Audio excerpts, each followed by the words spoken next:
দর্শক আমন্ত্রণ জানিয়ে শুরু করছি কালবেলা লিড নিউজ। আমাদের আজকের লিড নিউজের শিরোনাম প্রার্থী বাছাইয়ের মাঝপথে রয়েছে বিএনপি। প্রতিবেদন করেছেন শফিকুল ইসলাম। আপনাদের সঙ্গে রয়েছি আমি মারিয়া বিনতে ইলিয়াস। এবার জানাবো বিস্তারিত। আসন্ন ত্রয়োদশ জাতীয় সংসদ নির্বাচন ঘিরে ব্যাপক প্রস্তুতি নিচ্ছে দেশের অন্যতম বৃহৎ রাজনৈতিক দল বিএনপি।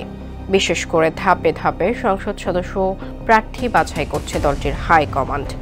কেননা প্রার্থী বাছাই প্রক্রিয়াকে সুদূর প্রসারী ও বহু স্তরের কাঠামোর মধ্য দিয়ে এগোচ্ছে দলটি।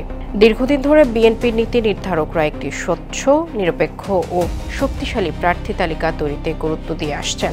জীবন অবাক না করলে কে করবে? 28% মিল্ক ফ্যাটের অবাক করার সাথে ফ্রেশ মিল্ক পাউডার। জীবন অবাক করুক প্রতিদিন। ত্রুটিমুক্ত ও শক্তিশালী প্রার্থী তালিকা প্রণয়নের জন্য চলমান এই প্রক্রিয়া 6টি ধাপে সম্পন্ন হবে। প্রতিটি ধাপের গুরুত্ব ও উদ্দেশ্য রয়েছে। প্রার্থী বাছাইয়ের মাঝপথে রয়েছে বিএনপি। বর্তমানে দলটির প্রার্থী বাছাইয়ের তৃতীয় ধাপ পুরো দমে চলছে। এই ধাপে সম্ভাব্য প্রার্থীদের পাসপোর্ট সাইজের ছবি ও জাতীয় পরিচয়পত্র সহ বিস্তারিত তথ্য নেওয়া হচ্ছে বলে জানা গেছে। মঙ্গলবার ছবি ও আইডি কার্ড জমা দেওয়ার নির্ধারিত সময় থাকলেও নানা কারণে সেটি সম্ভব হয়নি। দু একদিনের মধ্যেই এই প্রক্রিয়া সম্পন্ন হবে বলে জানা গেছে। এই তথ্যাবলী চূড়ান্ত বাছাইয়ের জন্য কেন্দ্রীয়ভাবে সংরক্ষণ করা হচ্ছে, যা তাদের পরিচয় ও বিশ্বাসযোগ্যতা যাচাইয়ের সহায়ক হবে বলে সংশ্লিষ্টরা জানান। বিএনপির গুলশান কার্যালয় বিভাগীয় সাংগঠনিক সম্পাদক সহ সংশ্লিষ্ট সূত্র জানায়, এরই মধ্যে প্রথম ধাপে নিজস্ব সূত্র দিয়ে জরিপ করিয়েছেন বিএনপির ভারপ্রাপ্ত চেয়ারম্যান তারেক রহমান। দ্বিতীয় ধাপে দলের মহাসচিব সহ স্থায়ী কমিটির নেতাদের দায়িত্ব দেওয়া হয় সম্ভাব্য প্রার্থীদের ডেকে কথা বলার জন্য। তারা এরই মধ্যে সম্ভাব্য প্রার্থীদের সঙ্গে কথা বলেছেন এবং ভারপ্রাপ্ত চেয়ারম্যানের পক্ষে গুরুত্বপূর্ণ বার্তা পৌঁছে দিয়েছেন। বিএনপির প্রার্থী বাছাইয়ের চতুর্থ ধাপ তথা দলীয় মনোনয়ন ফর্ম বিক্রির শুরু হবে নির্বাচনের তফসিল ঘোষণার পর।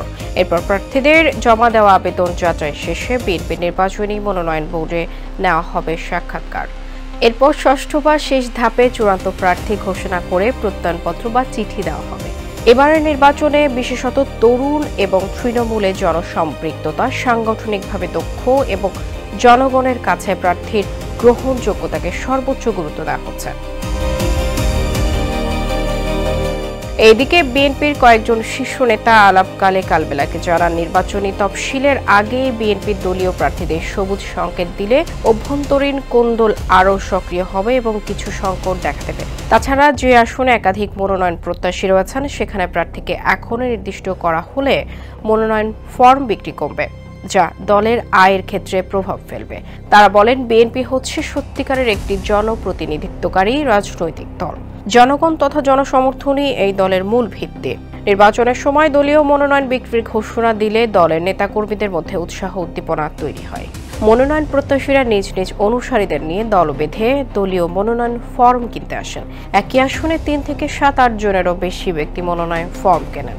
এতে দলের একটি বিরাট অঙ্কের আয় হয়। সুতরাং নির্বাচনী তফসিলের আগে প্রার্থীকে সবুজ সংকেত দিলে কিছু সমস্যা তৈরি হতে পারে। এ বিষয়ে বিএনপির স্থায়ী কমিটির সদস্য ও সাবেক মন্ত্রী ডক্টর আব্দুল মঈন খান গতকাল বুধবার কালবেলাকে জানান, ত্রয়োদশ জাতীয় সংসদ নির্বাচন সামনে রেখে আমরা চেষ্টা করছি অক্টোবরের মধ্যেই একটি প্রাথমিক তালিকা তৈরি করার। তবে বিষয়টি সরাসরি বিএনপির ভারপ্রাপ্ত চেয়ারম্যান তারেক রহমান তদারকি করছেন। তিনি বলেন, এরই মধ্যে সম্ভাব্য প্রার্থীদের সঙ্গে দায়িত্বপ্রাপ্ত নেতারা সরাসরি কথা বলেছেন। এটি একটি গণতান্ত্রিক প্রক্রিয়া, যেখানে সবাইকে দলের সিদ্ধান্ত মেনে চলার জন্য প্রস্তুত করা হচ্ছে। নির্বাচনী তফসিলের আগে প্রার্থী চূড়ান্ত করলে দলীয় মনোনয়ন ফর্ম বিক্রিতে কোনো প্রভাব পড়বে কিনা এমন প্রশ্নের জবাবে ডক্টর মঈন খান বলেন, আমরা তো কাউকে চূড়ান্ত মনোনয়ন দিচ্ছি না, সুতরাং সেজন্য আরও অপেক্ষা করতে হবে। অক্টোবর মাস তো এখনো শেষ হয়নি। বিএনপি কুমিল্লা বিভাগের সাংগঠনিক সম্পাদক অধ্যক্ষ সেলিম ভুঁইয়া গতকাল বুধবার কালবেলাকে জানান, তার বিভাগের 22টি সংসদীয় আসনের মনোনয়ন প্রত্যাশী প্রায় সবার কাছ থেকে তাদের জাতীয় পরিচয়পত্র ও একটি করে পাসপোর্ট সাইজের ছবি নেওয়া হয়েছে। সেগুলো দলীয় কার্যালয়ে জমা হয়েছে। এক প্রশ্নের জবাবে তিনি বলেন, এমন কিছু আসন আছে যেখানে সম্ভাব্য প্রার্থী সংখ্যা অনেক। জানা যায়, ত্রয়োদশ জাতীয় সংসদ নির্বাচন ঘনিয়ে আসতে এরই মধ্যে কোমর বেঁধে মাঠে নেমেছেন বিএনপির সম্ভাব্য প্রার্থীরা।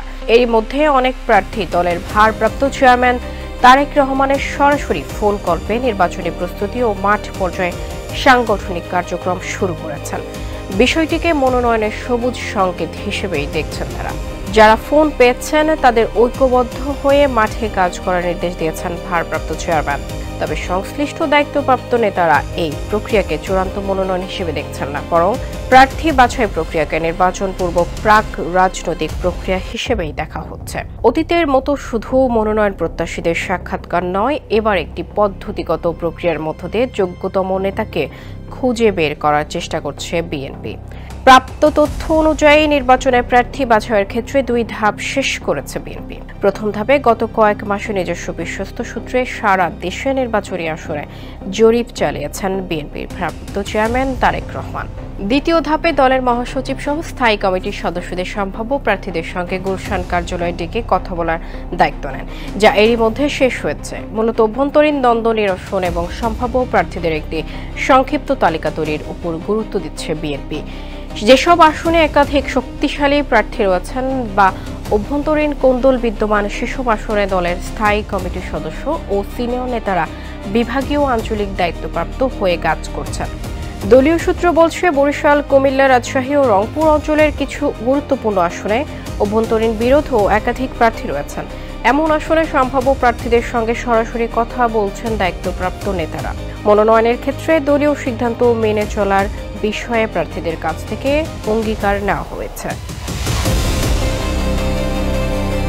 বিএনপি রাজশাহী বিভাগের সাংগঠনিক সম্পাদক শাহিন শওকত বুধবার কালবেলাকে জানান, তার বিভাগের সংসদীয় আসনের মনোনয়ন প্রত্যাশীদের কাছ থেকে তাদের একটি করে পাসপোর্ট সাইজের ছবি এবং জাতীয় পরিচয়পত্রের কপি জমা দেওয়া হয়েছে।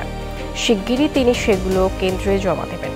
এর মধ্যে দিয়ে প্রার্থী বাছাই প্রক্রিয়া আরও এক ধাপ অগ্রসর হলো বলে তিনি মনে করেন। জানা যায়, বিএনপির ভারপ্রাপ্ত চেয়ারম্যান তারেক রহমান এর মধ্যে প্রাথমিক জরিপ ও তথ্য সংগ্রহ সম্পূর্ণ করেছেন। এ ধাপে একাধিক জরিপের মাধ্যমে প্রতিটি আসনে একাধিক মনোনয়ন প্রত্যাশী জনসমর্থন, এলাকার সমস্যা সমাধানে তাদের ভূমিকা এবং রাজনৈতিক কর্মকাণ্ডের সক্রিয়তা মূল্যায়ন করা হবে। একই সঙ্গে দলীয় কর্মকাণ্ডে ত্যাগ ও তিতিক্ষার বিষয়টিকেও গুরুত্ব দেওয়া হয়। দ্বিতীয় ধাপে দলের সিনিয়র নেতারা অঞ্চলভিত্তিক কোন্দলপূর্ণ ও গুরুত্বপূর্ণ আসনগুলো পর্যবেক্ষণ করেন। মনোনয়ন প্রত্যাশীদের সম্পর্কে স্থানীয় নেতাদের মতামত সংগ্রহ করা হয়, যা ছিল প্রথম ধাপের জরিপ তথ্যের সঙ্গে মাঠ পর্যায়ের বাস্তবতার সমন্বয়।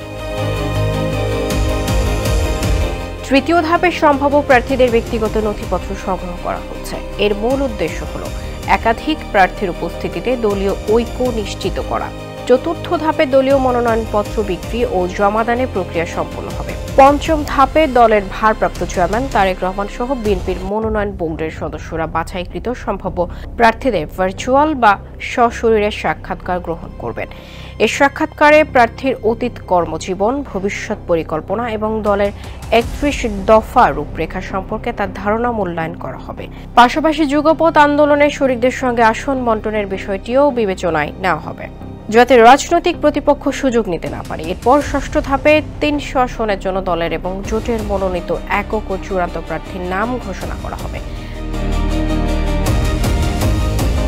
জানা গেছে, অক্টোবরের মধ্যে 70% আসনে একক প্রার্থী চূড়ান্ত করার লক্ষ্য রয়েছে বিএনপির। এই বাছাই প্রক্রিয়ার সবচেয়ে উল্লেখযোগ্য দিক হল তরুণ নেতৃত্বের ওপর গুরুত্ব আরোপ। বিএনপি মনে করে, জুলাই গণ অভ্যুত্থানের পর যে রাজনৈতিক প্রেক্ষাপট তৈরি হয়েছে, তাতে তারুণ্যের আকাঙ্ক্ষার প্রতিফলন ঘটানো জরুরি।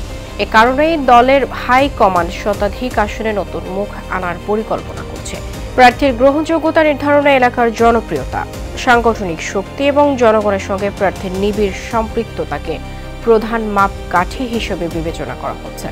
বিএনপির ভারপ্রাপ্ত চেয়ারম্যান তারেক রহমানের পররাষ্ট্র বিষয়ক উপদেষ্টা কমিটির সদস্য বদরুল আলম চৌধুরী শিপলু কালবেলাকে জানান, ত্রয়োদশ সংসদ নির্বাচনে প্রার্থী বাছাই বিএনপির এবার অভিজ্ঞ ও নবীনদের একটি ভারসাম্যমূলক সমন্বয়ের চেষ্টা করছে।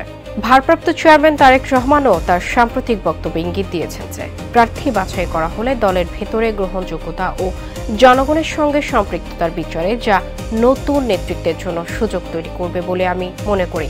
বিএনপির মিডিয়া সেলের সদস্য শায়রুল কবির খান বলেন, দলের নীতি নির্ধারকরা আশা করছেন বহুস্তরীয় এই যাচাই বাছাই প্রক্রিয়ার মাধ্যমে এমন একটি তালিকা তৈরি করতে যা সাধারণ মানুষের কাছে গ্রহণযোগ্য হবে এবং দলীয় ঐক্যের প্রতীক হয়ে উঠবে। ত্রয়োদশ জাতীয় সংসদ নির্বাচনে ভালো ফল করার জন্য এই সুচিন্তিত প্রার্থী বাছাই প্রক্রিয়াকে বিএনপির একটি গুরুত্বপূর্ণ কৌশলগত পদক্ষেপ হিসেবে বলতে পারেন। তবে মনোনয়ন প্রত্যাশীদের বিষয়ে বিস্তারিত জানেন সাংগঠনিক সম্পাদকরা। দর্শক, কালবেলা লিগ নিউজ আজ এ পর্যন্তই।